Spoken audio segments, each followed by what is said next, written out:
Ciao amici telespettatori, siamo sempre nella rubrica dei cuori solitari e questa sera vi voglio presentare due ragazze, due bellissime ragazze che sono di Marsala. Ciao, tu sei? Lorena. E tu? Anna, Lorena, quanti anni c'hai? 21. E tu? 18. Allora Lorena, dimmi, tu cerchi il tuo ragazzo ideale, giusto? Sì. Come dovrebbe essere questo ragazzo? Che tipo di ragazzo cerchi?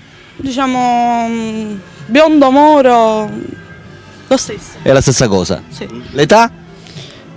Diciamo dai 20 ai 24. Dai 20 ai 24. Dovrebbe lavorare oppure studiare?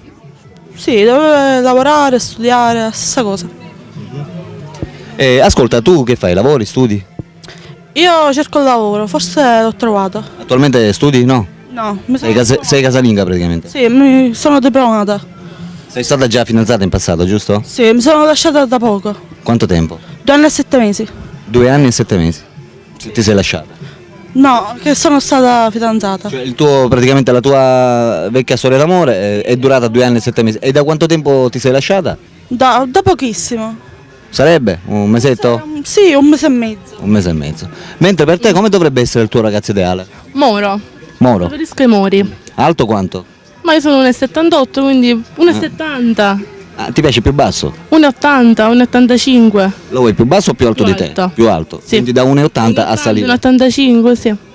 Tu hai detto ti chiami? Anna, E c'hai 18 anni. 18 anni e sei sempre di Marsala. Sì. Va bene, dimmi quali sono i tuoi hobby?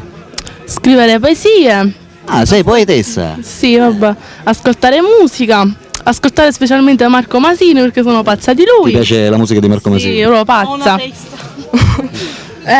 Vai in discoteca? Sì, qualche volta. E tu ci vai in discoteca? No. Completamente, tu resti a casa, sei casalinga. Sì. Va bene, ascolta. Mentre per te i tuoi hobby quali sono? Beh, uscire con lei, Siamo sempre insieme. sempre. Ascolti musica? Anche? Sì, ascolto musica, Ligabue, Gemini Diversi, Shakira, insomma questa musica così. Va bene, hai detto che ti chiami tu? Lorena, E c'hai 21 anni, giusto? 21. Va bene, bene amici, e per chiunque fosse interessato qua alle due ragazze di Marsala abbiamo Lorena di 21 anni e Anna. Anna di 18 anni e si può rivolgere direttamente ai loro numeri telefonici che vedete in sovraimpressione, ok? Alberto vi saluta anche Anna. e anche Lorena. ciao amici, a dopo.